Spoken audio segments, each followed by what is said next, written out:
It was actually uh, I had never met Greg Anderson or Nick Whitney before, and candidly, I had never heard of Maya's story before.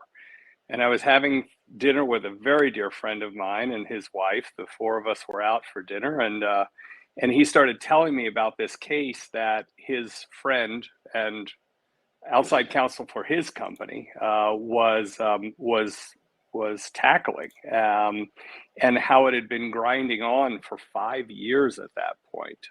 But he was, and as he told me about the story, I obviously became interested in it. It's hard not to be sympathetic to the Kowalskis' story, and certainly Maya's, but everyone in that family suffered. And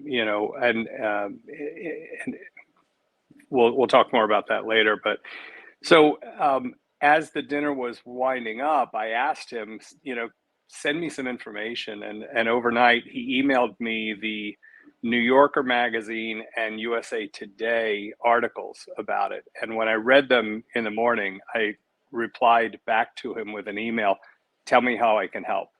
And that led to an introduction to Greg and then Nick. I actually agreed to be an advisor only in the beginning because it felt like they could use some help understanding how hospitals work. For instance, they were really focusing on the risk management committee when where the real focus needed to be on the risk management department. And they're very different organizations. One is a committee that meets every 3 months. One is an organization that's working around the clock every day.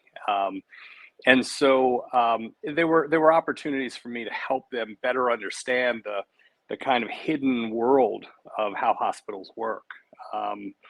Over time, the need, not opportunity, but the need really arose for me to expand my role into an expert witness, which is something that I'd never done before.